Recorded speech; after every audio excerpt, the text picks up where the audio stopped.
அன்பு நண்பர்கள் அனைவருக்கும் வணக்கம். வாழ்க வையகம், வாழ்க வளமுடன். எல்லா புகழும் ஆண்டாளுக்கே. நரசிம்மன் திருவடிகளே சரணம். ஸ்ரீ மத்திய விஷ்ணு சித்தாரே மனோநந்தன கேதவே நந்தநந்தன சுந்தரிய கோலாய நித்தியமங்கலம். தென்னாட்டுடைய சிவனையே போட்டு எந்நாட்டவர்க்கும் விரைவா போற்று. வடகிழக்கு முக்கியமான ஒரு வாஸ்துல வடகிழக்கு ஒரு முக்கியமான பகுதி சொல்லுவாங்க. அதை பற்றி நம்ம இன்றைக்கி பார்க்கலாம். அதுக்கு முன்னாடி ஒரு சின்ன அப்டேட். நண்பரை ஒருத்தர் கேட்டிருந்த என்ன சொல்கிறாருன்னா, நீ என்ன வாஸ்து பற்றி தானே வீடியோ போட்டுட்டு இருந்த, இப்போ என்ன ஷார்ட் வீடியோ போட்டிருக்க அப்படின்னு கேட்டாங்க. அதில் 2 விஷயம் நான் சொல்லியிருக்கேன், நீங்கள் அதை கவனிக்கல. ஒரு ஷார்ட் வீடியோவில் பார்த்தீங்கன்னா ஒரு பைக்கெலாம் போகிற மாதிரி டிராஃபிக் ஜாம் ஆகிற மாதிரி ஒன்று போட்டிருப்பேன். அது பக்கத்தில் ஒரு பில்டிங் ஒன்று காமிச்சிருப்பேன். ஒரு காலியாக அந்த பில்டிங் இடிச்சிட்டாங்க. நார்த் ஈஸ்ட் கார்னரில் வடகிழக்கு பகுதியில் பார்த்தீங்கன்னா இந்த ஜென்ரேட்டர் வச்சுருப்பாங்க, டிசி. கிட்டத்தட்ட அந்த பில்டிங், அந்த இடத்துல ஒரு பில்டிங் ஒன்று கட்டியிருந்தாங்க, ஒரு 10 அடுக்கு மாடி. அந்த பில்டிங் கட்டி ஒன்று பெருசாக ஒரு கம்பெனி 2 கம்பெனி தான் அது உள்ளே வந்தது. அதுக்கப்புறம் அந்த மற்ற ஃப்ளோர்லாம் காலியாக தான் இருந்தது. அந்த பில்டிங் கட்டி இப்படி பார்த்தா ஒரு 10 வருஷம் இருந்திருக்கும். மற்றபடி எந்த ஃப்ளோருக்கும் வேறு எந்த கம்பெனியும் வரல. இப்போ அந்த பில்டிங் 10 ஃப்ளோரு ஃபுல்லாக இடிச்சிட்டாங்க, தரம் மட்டமாக ஆகிட்டாங்க. இன்னும் அந்த வடகிழக்கில் இருக்கிற அந்த ஜென்ரேட்டர் இன்னும் வேறு பகுதிக்கு மாற்றலை. அவங்க பில்டிங்கை ஃபுல்லாக இடிச்சிட்டாங்க. எதை பண்ணணுமோ அதை செய்யலை, அதை விட்டுட்டு பில்டிங் இடிச்சிட்டாங்க. 10 ஃப்ளோர். சென்னையில் 10 ஃப்ளோர் கட்டணும்னா கிட்டத்தட்ட எப்படி பார்த்தாலும் அது 2 கிரவுண்டு இருக்கும். அந்த இடம் எவ்வளோ கோடி செலவு பண்ணியிருப்பான். பைத்தியக்காரத்தனமாக பில்டிங் இடிச்சிட்டோம், தரமட்டமாக ஆகிட்டாங்க. அது உங்களுக்கு பார்வைக்காக தான் அதை நான் சொல்லியிருந்தேன். அதுக்கப்புறம் பார்த்திங்கன்னா இந்த பலாப்பழம் மரம் ஒரு வீடியோ போட்டிருந்தேன். அது ஒரு விஷயம் பாருங்கள். நம்ம வீடு சரியில்லை அப்படின்னா அதை மாற்றிக்கணும். மாற்றிக்கிட்டால் நம்ம சிறப்பாக இருக்கும், அதுக்குண்டான நல்ல பலன் கொடுக்கும் அப்படின்றது சொல்கிறோம். அதை நீ கேட்காம நீ பாட்டு உங்கள் வேலை பண்ணால் அது உண்டான பாய்ப்பு உனக்கு கொடுத்துட்டு போய்கிட்டே இருக்கும். அதுக்காக தான் எக்ஸாம்பிள் அந்த பலாமரம் நான் போட்டிருந்தேன். பலாமரம் பாருங்கள், அவ்வளோ ஹைட்டு மரம் வளர்ந்துருக்கு, காய்க்கவே இல்லை. என்ன பண்ணுறாங்க, அந்த மரத்தை கத்தியால் வெட்டி வச்சுக்கிறாங்க பாருங்கள். ஃபுல்லாக அங்கங்கே ஒரு வெட்டு கத்தியால் வெட்டு போட்டதுக்கப்புறம் செம காய்ச்சிக்குது அந்த மரம். சரியா? அது மாதிரி வீடும் அப்படி தான். அதனுடைய அமைப்பு நீ வெட்டுப்பட்டு அதை ரெடி பண்ணி கட் பண்ணிக்கிட்டால் அது உண்டான பலன் கண்டிப்பாக நமக்கு கொடுக்கும். அதுக்காக தான் நான் அதை பெஸ்ட் எக்ஸாம்பிளுக்காக அதை சொன்னேன். இந்த ஒரு இப்படி 10 அடுக்கு மாடி இடித்து வச்சுருந்தாங்க இல்லையா, அதையும் காமிச்சிருந்தேன். சரி, என்ன தாங்க பண்ணலாம்? வடகிழக்கில் பார்க்குறேன். நான் பார்த்த வீட்டில் சொல்கிறேன். ஒரு வீடு பார்த்திங்கன்னா வடகிழக்கில் வாழை மரம் வச்சுருக்காங்க. ஒரு 20 மரம் கிட்ட இருக்கும், 15-20 மரம் இருக்கும். வடகிழக்கு பகுதியில் வெயிட்டே வரக்கூடாதுன்றேன். வாழை மரத்துக்கு வச்சுக்கிறாங்க. வேறு எங்கன்னா கூட வச்சுட்டு போங்க. அங்கே வடகிழக்கில் வைக்கலாமா வாழை மரத்தை? அங்கே வச்சு இருக்காங்க.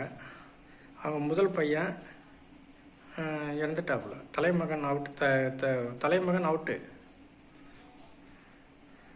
இது நிறைய பேர் புரிஞ்சிக்க மாட்டோம். இன்னொரு வீட்டில் நான் சொல்கிறேன். அந்த வீட்டில் பார்த்தீங்கன்னா பெரிய ஒரு மரம் வச்சுருக்காங்க. வடகிழக்கில் இதே மாதிரி வேப்ப மரமும் இருக்குது, ப்ளஸ்ஸு தென்னை மரமும் இருக்குது. இன்னும் அடிஷ்னலாக மரங்கள் வச்சுருக்காங்க. வடகிழக்கில் தான் வச்சுருக்காங்க. அந்த வீட்டில் பார்த்தீங்கன்னா ஒரு பையன், ஒரு 9 வயசு பையன், கிருஷ்ணகிரியில் இருக்காப்புல நண்பர். அவங்க வீட்டில் அந்த பையன் இறந்து போச்சு.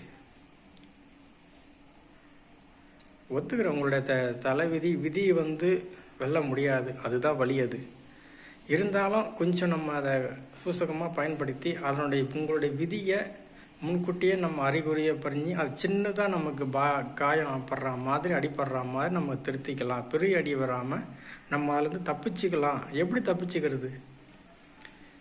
பெருசாக போய் வண்டியில் போய் மோதுறது எப்படி இருக்கும்? ஒரு கல் தடுத்து கீழே விழுந்தால் எப்படி இருக்கும்? இது 2 அடி எப்படி இருக்கும்? அந்த மாதிரி தான். அதுதான் நாங்கள் சொல்கிற ஆண்டாள் வாஸ்துவில் சொல்கிறது. நீங்கள் சரி பண்ணிக்கோங்க. சரி பண்ணிக்கிட்டிங்கன்னா நல்லா சிறப்பாக இருப்பீங்க, அமோகமாக இருக்கும். அதுதான் நாங்கள் சொல்கிறது. எங்கே என்ன வரணும் அப்படின்றத பார்த்து கரெக்டாக மூளை மட்டும் பார்த்து வைக்கணும். எங்கள் ஐயா குருநாதர் சொல்லியிருக்காரு, கைலை கே கேவுந்தன் அவர்கள். நல்ல சரியான வாஸ்து ட்ரைனர் சொல்லலாம்.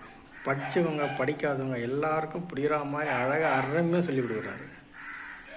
புரியுங்களா? வடகிழக்கில் என்ன வரணும் என்ன வரக்கூடாதுன்னு தெரிஞ்சு வீட்டை கட்டுங்க. உங்கள் சவுத்து நீங்கள் வீட்டை கட்டிட்டு நாளைக்கு உயிர் பாதிப்பு வந்ததுன்னா நம்ம தாங்காது, குடும்பம் தாங்காது.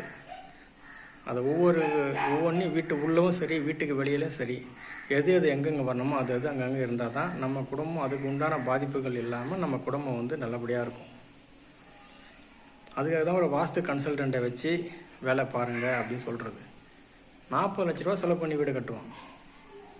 ஒரு 10,000 20,000 கொடுத்து வாஸ்து கன்சல்டண்ட்டை கூப்பிட்டு ஆலோசனை கேட்க மாட்டான் பிரச்சனை பையன். நீங்கள் அதை பண்ணலைன்னா நாளைக்கு ஒரு உயிர் போகும், பெருசாக அடி விழும், அதை பற்றி யோசிக்க மாட்டான். ஆனால் இவங்க இந்த வாஸ்து கன்சல்டண்ட்டுக்கு அது தெரியும். நீ அதை சரி பண்ணுன்னா உனக்கு அந்த அடி வராது. உன் கர்மாவை தான் அவன் சுமந்துட்டு போகிறான். நான் பல தடவை சொல்லியிருக்கேன், வாஸ்து கன்சல்டண்ட்டு உன்னுடைய கர்மாவை தான் அவன் எடுத்துகிட்டு போகிறான். அதனால் நீங்கள் அவனை வச்சு வீடு கட்டுங்க அப்படின்னு நான் சொல்கிறது. உங்களுடைய பர்சனல் குழந்தை இதெல்லாம் முதல் குழந்தை, தலைமகன், உங்கள் வீட்டில் நீங்கள் தான் ஃபஸ்ட்டு அப்படின்னா நீங்கள் முக்கியமாக கவனிக்க வேண்டியது வடகிழக்கு பகுதி, நார்த் ஈஸ்ட் கார்னர் சொல்லுவாங்க. இது நீங்கள் கரெக்டாக அமைச்சிக்கிட்டிங்கன்னா நமக்கு எல்லாம் சிறப்பாக அமையும். அந்த மாதிரி நீங்கள் சிறப்பாக அமைச்சிக்கொண்டு சீரான சிறப்பான அமோகமான வெற்றிகரமான வாழ்க்கை வாழ்ந்திட ஒரு அன்பான வாழ்த்துக்கள். அந்த திருவெற்றியூர் வடிவுடைய அம்மனை பிரார்த்திக்கிறேன். மேலும் உங்களுடைய கனிவான தகவலுக்கு வாஸ்து பலம் பொருந்திய வீட்டு மனை ஒரு மனை ஒன்று வந்திருக்கு. எங்கன்னு பார்த்தீங்கன்னா அச்சரப்பாக்கம் ஜிஎஸ்டி ரோடு இருக்குது இல்லையா, ஜிஎஸ்டி ரோட்லேருந்து ஒரு 400 மீட்ரு 500 மீட்ரு இருக்கும். ஜிஎஸ்டி ரோடு நேஷ்னல் ஹைவே அதுக்கு பக்கத்துலேயே இருக்குது. சரியா? வாஸ்து பலம் என்ன சொல்லுவாங்க, வடமேற்கு வடகிழக்கு பள்ளம் தென்மேற்கு உயரம்னு சொல்லுவாங்க. அந்த கான்செப்டில் அங்கே ஒரு வீட்டு மனை இருக்குது. நல்ல அருமையான மனை. அதை எடுத்து வைங்க, சிறப்பாக இருப்பீங்க, அமோகமாக இருப்பீங்க. தேவைப்பட்டால் என் நம்பருக்கு காண்டாக்ட் பண்ணுங்கள். நான் நிச்சயமாக உங்களுக்கு நல்ல மனையை அது நல்ல மனை தான் நான் உங்களுக்கு அதை பதிவு பண்ணி கொடுக்குறேன். சரிங்களா? ஒரு நண்பர் அதுக்கு இருக்குன்னு சொல்லி அதை பார்த்துருந்தேன், எங்கள் கம்பெனியில் கொடுத்துருக்காங்க. அதுக்காக தான் நான் அந்த மனையை சொல்கிறேன். எடுத்து வைங்க, சிறப்பாக இருப்பீங்க. வேறு எங்கேயாவது உங்களுக்கு வாஸ்து பார்க்கணும், நல்ல மனை உங்களுக்கு சூஸ் பண்ணணும், உங்கள் இருக்கிற வீட்டில் கரெக்ட் பண்ணணும், ஏதாவது தேவைப்பட்டாலும் என்னை காண்டாக்ட் பண்ணுங்கள். நிச்சயமாக நான் எனக்கு தெரிஞ்ச விஷயங்களை உங்களுக்கு அப்டேட் பண்ணுறேன். நல்ல விஷயம் 4 பேர் சொல்லிக் கொடுத்துல ரொம்ப சந்தோஷமாக இருக்குது. ஏன்னா நமக்கு தெரிஞ்ச விஷயத்தை தானே சொல்லிக் கொடுக்க போகிறோம். நம்ம தெரிஞ்சு நிறைய பேர் கஷ்டப்படுறத பார்த்துக்கிட்டு சும்மா இருக்கும்ல. நம்ம ராமானுஜர் மாதிரி தான், நம்ம ஐயா கைலை கோவிந்தா தான் சொல்லுவார். இந்த ராமானுஜரை ரகசியத்தை வெளியே சொல்ல தலை வெடிச்சு போடும் அப்படின்னு சொன்னால் பரவாயில்ல, 4 பேர்கிட்ட சொல்லிவிட்டு என் மண்டை வெடிச்சாடும் பரவாயில்ல அப்படின்னு ராமானுஜர் எப்படி வெடிச்சு இறந்தாரோ அந்த மாதிரி தான் நம்ம கைலை கோவிந்தன் ஐயாவும். நானும் அதுதான் சொல்கிறேன். எனக்கு தெரிஞ்ச விஷயங்களை உங்களுக்கு ஷேர் பண்ணி நீங்கள் நல்லா இருக்கணும் அப்படின்னு நான் ஆசைப்பட்றேன். உங்களுடைய கர்மா எனக்கு வந்தாலும் நீங்கள் நல்லா இருக்கணும்னு ஆசைப்பட்றேன். அதனால் எனக்கு ஒரு சில விஷயங்கள் தெரியும். அதை எங்கள் டீம் மூலயமா உங்களுக்கு சரி பண்ணி கொடுப்போம். காண்டாக்ட் பண்ணுங்கள்.